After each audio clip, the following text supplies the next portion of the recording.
नमस्कार, ज़ेहिरचंद news channel में आपका स्वागत है। ईरान के नए सर्वोच्च नेता मुज्तबा खामेनी ने इराक को थैंक यू नोट भेजकर अंतर्राष्ट्रीय राजनीति में हलचल मचा दी है, लेकिन उनके सार्वजनिक रूप से गायब होने ने जिंदा-ए-अमृत के सस्पेंस को और गहरा कर दिया है।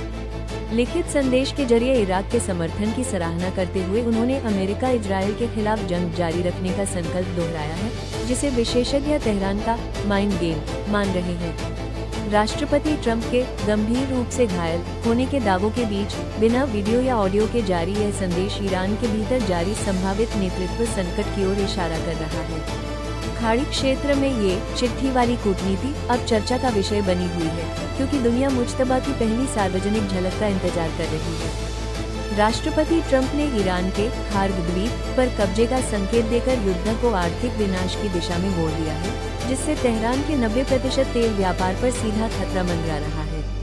पेंटागन की इस नई रणनीति का मकसद ईरान की कमर तोड़ना और चीन को होने वाली तेल सप्लाई को रोकना है, जिसने वैश्विक बाजारों में हड़कंप मचा दिया है। खार्ग द्वीप अब केवल एक सैन्य लक्ष्य नहीं, बल्कि ट्रंप के लिए ईरान को घुटनों पर लाने का अंतिम हथियार बन गया है।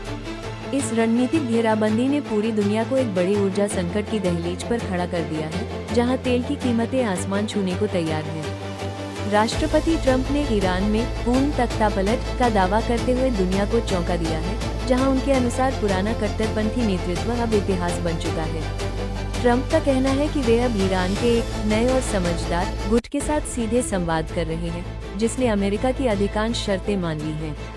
संसद अध्यक्ष गालिब को इस नए समीकरण का केंद्र माना जा रहा है, जिनसे अगले एक हफ्ते में निर्णायक बातचीत होने की उम्मीद है। हालांकि इस नए शासन की वास्तविकता और मुज्तबा खामेनी की रहस्यमयी चुप्पी ने इस पूरी कूटनीतिक जीत पर सस्पेंस बरकरार रखा है।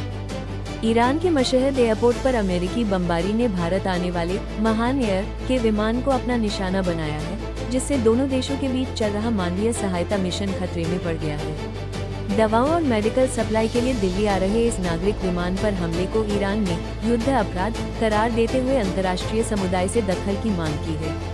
राष्ट्रपति ट्रंप के आक्रामक तेवरों और इस ताज़ा हमले ने कूटनीतिक गलियारों में हलचल मचा दी है, क्योंकि यह सीधे तौर पर भारत और ईरान के बीच के मानवीय सहयोग पर प्रहार है। खाड़ी युद्ध के इस नए मोड़ ने न केवल हवाई सुरक्षा पर सवाल खड़े कर दिए हैं, बल्कि क्षेत्र में जारी मानवीय संकट को और भी गंभीर बना दिया है। ईरान के इस्फहान में अमेरिकी बंकर बस्टर बमों ने ऐसी तबाही मचाई है कि धमाकों की गूंज से पूरी दुनिया दहल उठी है। राष्ट्रपति ट्रंप ने खुद इस विनाशकारी हमले का वीडियो जारी कर तेहरान को अपनी सैन्य ताकत का एहसास कराया है, जहां ईरान के सबसे बड़े हथियार डिपो के राख होने का दावा किया जा रहा है। इस्फहान के परमाणु और सैन्य केंद्रों पर हुए इन हमलों ने ईरान की रक्षा पंक्ति को पूरी तरह ध्वस्त कर दिया है, जिससे अब सीधे जमीनी युद्ध का खतरा पैदा हो गया है। खाड़ी में मचे इस ताज़ा घमासान ने वैश्विक शांति को हाशिए पर धकेल दिया है और तेल बाजारों में अनिश्चितता का नया दौर शुरू कर दिया है। पूरी खबर पढ़ें ज़ेहिरचंद पर लाइक, शेयर और फॉलो करें। जय हिंद।